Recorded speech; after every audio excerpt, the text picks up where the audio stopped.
Boa noite. Fábio, boa noite. O senhor se Obrigado. atrapalha ainda para falar o nome? Não. Ah, não, né? O senhor é especialista. Mas é comprido. É para pegar o apresentador assim, né? É. Doutor, primeiro eu queria, antes da gente fazer a primeira pergunta, que nós já vamos ali para o plasma, que eu tenho Sim. já uma imagem para a gente mostrar. Eu queria, em primeiro lugar, fazer uma pergunta técnica. Eu vi o dado que eu falei agora há pouco sobre a quantidade de pessoas que sofrem com esse mal. Esse dado é real, em primeiro lugar? E segundo, por que tanta gente sofre de apneia? Então, esse dado, ele é real, mas às vezes acomete em algum momento da vida a pessoa. Não quer dizer que todas as pessoas vão manifestar a apneia e, assim, a porcentagem é muito grande, né? Esses dados epidemiológicos, eles são feitos por instituições de ensino, de pesquisa, que realmente comprovam isso. Só que a apneia do sono, ela é um dos distúrbios do sono, né? E ela pode estar acompanhada de outros distúrbios do sono. O que o profissional dentista, ou dentista especialista em odontologia do sono, ou cirurgião bucomaxilofacial que faz a cirurgia da apneia, a parte que ele trabalha é a apneia obstrutiva do sono. Existem apneias mistas, apneias que são de ordem central, ou seja, relacionadas ao sistema nervoso central. Então, elas não são tratadas pelo cirurgião dentista. Entendi. Tá? Ó, vamos lá, vamos até o plasma aqui, por favor. Eu vou levar o celular e vou levar o iPad. O homem que está conectado é o Fábio Parpinelli. Isso. Fica aqui desse lado, doutor, que é melhor. Para a gente poder mostrar aqui, assim o senhor pode nos apontar aqui nessa ilustração. Por exemplo, ó, dados do Ministério da Saúde apontam que 50% dos brasileiros, gente, se queixam da qualidade do sono e 33% da população sofre de apneia do sono. Eu queria que o senhor explicasse, então, aqui nessa ilustração, por favor, doutor, o que é exatamente a apneia e como que ela acontece? Olha, a pessoa está deitada aqui, de decúbito dorsal, né, de barriga para cima, vamos dizer assim. Tá. E o que acontece que quando a pessoa tem uma obstrução da coluna aérea, a coluna aérea fica atrás, na garganta, né? Quando ela tem essa coluna aérea mais estreita e ela relaxa a musculatura, você pode notar que a língua tem um peso, né? Aqui você vê nessa animação, né? Olha, que a língua caiu, né? E o céu da boca, que a gente chama de palato mole, também eles obstruem. Dá para ver que aqui desceu? Então, na verdade... Onde é que está a língua aí, só para eu identificar? Aqui está a base da língua. Ok. Ela era para estar aqui, mas como ele tem um relaxamento, isso cai. Ela fechou aqui. Ela fecha. E aí o que acontece? O cérebro fica sem receber oxigênio. Tá. E aí o que era para ser um sono repousante, o cérebro precisa de oxigênio e ele como se mandasse você acordar. Aí você acorda, você tem microdespertares ou despertares e você não lembra disso no dia seguinte. Tá. Mas não deixa você entrar naquela fase do sono que repousa, né? Então é um sono muito privado, a pessoa tem uma privação de sono. Agora, doutor, o que causa esse problema, esse distúrbio? Boa parte da apneia obstrutiva, lembra que eu falei que tem a apneia central, sim. né? A apneia... essa daqui, exatamente. Exatamente, ó. Aqui eu tenho a coluna aérea e aqui eu tenho a língua que caiu, ela desceu. Por quê? Porque a musculatura relaxa, a pessoa aqui, no caso, está de barriga para cima, aqui a gente nota que o céu da boca também obstrui, aí o cérebro manda a pessoa acordar, né? Inconscientemente, óbvio, e a pessoa desperta. Tá. Então, por que acontece? Geralmente porque essa coluna aérea, ela é mais estreita. Tá. Olha, eu vou fazer a pergunta da Kilze Meire, de Maceió, que senão ela fica brava comigo, tá? Não fica brava não, Kilze Meire, eu vou fazer sua pergunta. Ela está perguntando, doutor, o seguinte... Ela, se acordar várias vezes à noite com a falta de ar, tem a ver com a apneia, o senhor já está respondendo, né? Ela diz que não suporta mais essa situação, ela tem a sensação de que ela vai morrer. É isso mesmo? Não necessariamente. Para ela saber se ela tem apneia obstrutiva, eu preciso ver, né, nós precisamos ver um exame por imagem, pode ser uma tomografia, mas ela tem que fazer um exame feito em laboratório de sono. Hoje em dia, você pode até fazer em casa, em alguns casos, chamado polissonografia. Polissonografia. Polissonografia é um exame onde a pessoa, o profissional coloca, o médico coloca, ou o técnico vai colocar vários eletrodos e ele vai detectar a pressão arterial durante o sono, a saturação de oxigênio, quanto esse cérebro está recebendo de oxigênio, movimento de pernas inquietas, apneia obstrutiva, inclusive bruxismo, que o colega falou, né? Então, a polissonografia é o exame correto para se diagnosticar. Eu não posso falar só por isso, pelo que a pessoa falou, que ela tem esses despertares, ela acorda sufocada, eu não posso dizer se isso é apneia. Tem que fazer um aprofundamento. Tem que fazer um aprofundamento. Olha, nós temos uma outra imagem, pode colocar para a gente, por favor, Tiago? Olha, a pergunta, na verdade, para esta imagem é se as crianças também podem ter apneia ou somente os adultos que são acometidos com esse tipo de problema. Sim. A apneia do sono em criança, ela é muito diferente. Tá. Só fazer 2 parênteses. A apneia do sono em criança, ela manifesta problemas no dia a dia da criança diferente no adulto. Tá. A criança, muitas vezes, ela é diagnosticada com hiperatividade. E, na verdade, ela está com privação de sono. Por que criança pode ter apneia? Então, se você tem um filho ou uma filha que está lá respirando com dificuldade à noite, esteja de olho se as amígdalas não são grandes. Ó, aqui a gente tem nesse desenho, Fábio, mostrando uma hipertrofia, um crescimento desse tecido linfático que a gente chama de adenoide. Tá. Então, isso é de ela tratamento. Ela está crescendo e ela obstrui, fecha... Exatamente, ela fecha obstrui as vias respiratórias. a rinofaringe. Tá. Né? Então, o otorrino precisa cuidar disso, precisa, às vezes, tirar a amígdala e também precisa se alertar se a criança, por exemplo, chupando o dedo ou chupeta, não deforma os maxilares, porque a movimentação dos dentes ocorre de maneira muito rápida na criança.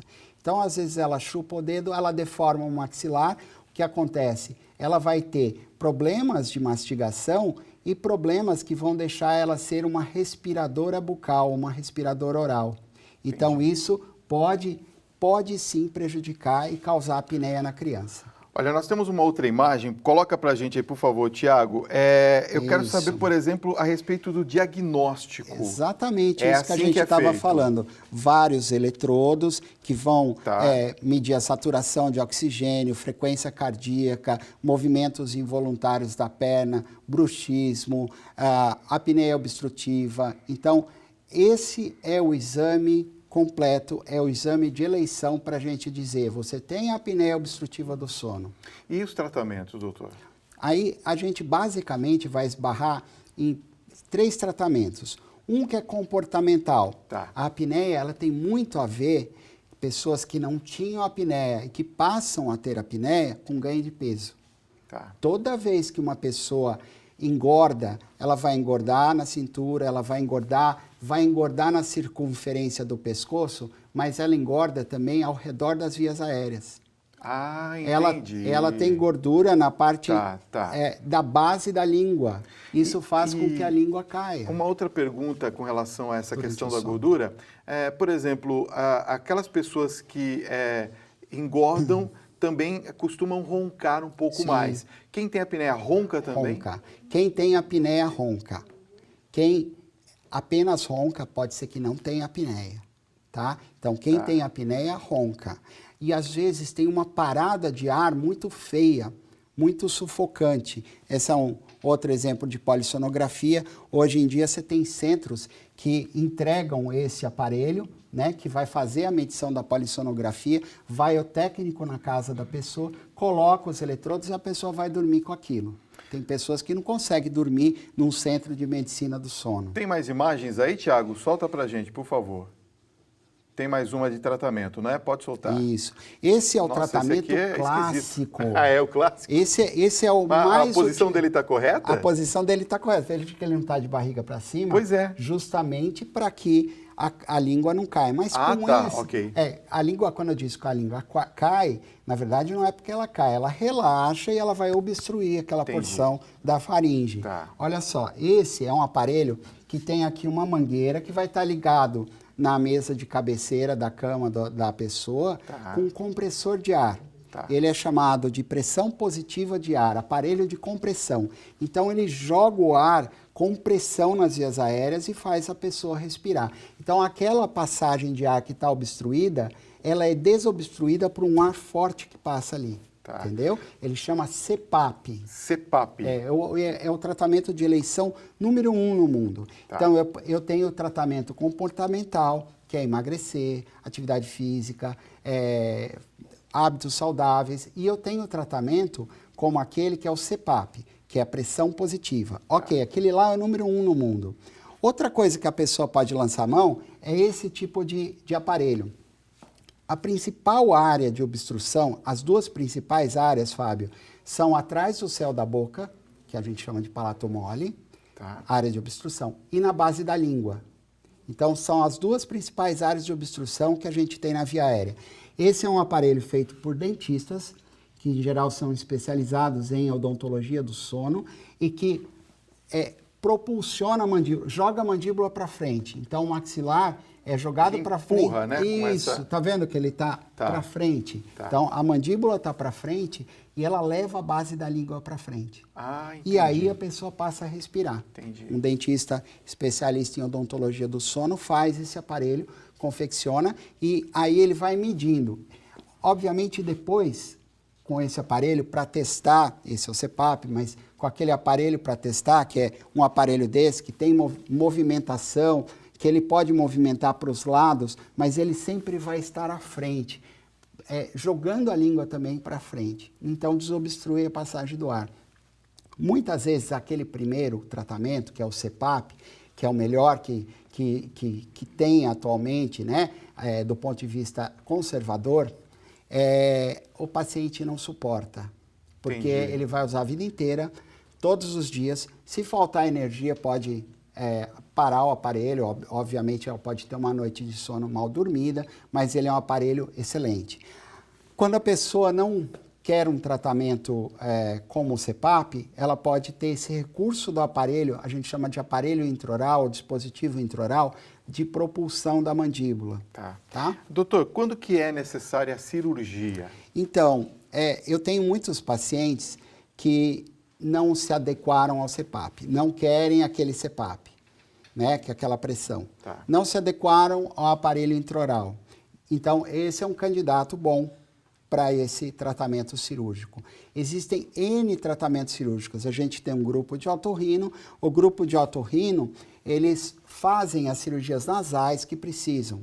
Ok, a cirurgia nasal muitas vezes não está tão envolvida na apneia. O que está envolvido na apneia é a obstrução do céu da boca e a obstrução do palato mole, né? E a obstrução da língua.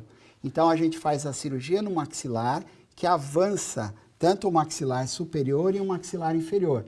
Maxilar e mandíbula. Então, é feito um avanço maxilomandibular.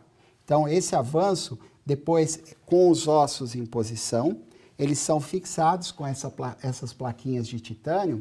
E se pudesse voltar à imagem anterior, a gente conseguiria... Pode voltar sim, volta para a gente, Thiago, por favor. A gente conseguiria uma via aérea que estava estreita, a gente consegue ampliar. Ó, eu tenho uma via aérea bem estreita aqui, e eu tenho uma via aérea ideal, que eu consigo por quê? Quando eu avanço o maxilar superior e a mandíbula, todos os músculos da faringe estão ligados a ele, basicamente.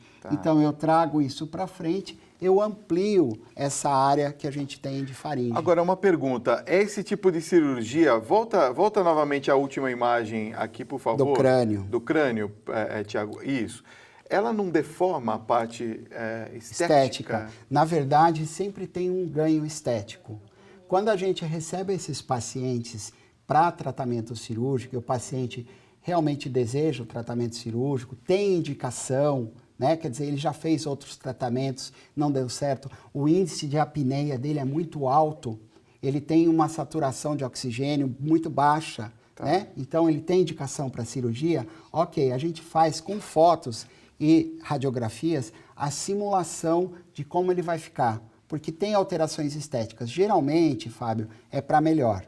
Tá. Geralmente é para melhor. Então fica mais bonito, vamos dizer Fica assim. mais bonito, mas todos os pacientes de apneia que vão até o consultório, eles não estão nem um pouco preocupados com a sua aparência. Eles querem melhorar a qualidade Claro, de vida, claro. querem viver e querem acabar com todos os sintomas que tem de apneia. Eu tenho 2 perguntas Ok. e 2 minutos, Opa, tá? vamos. Olha, o Francisco de Guarulhos fez uma pergunta que eu achei super interessante. Ele está perguntando se o fortalecimento da musculatura da língua pode ajudar essa desobstrução desse... Excelente pergunta. Pode. A resposta é pode. Pode. Ele tem que fazer fonoterapia com uma fonoaudióloga, em geral especializada em motricidade oral. Tá. Só que ele vai ter que fazer sempre.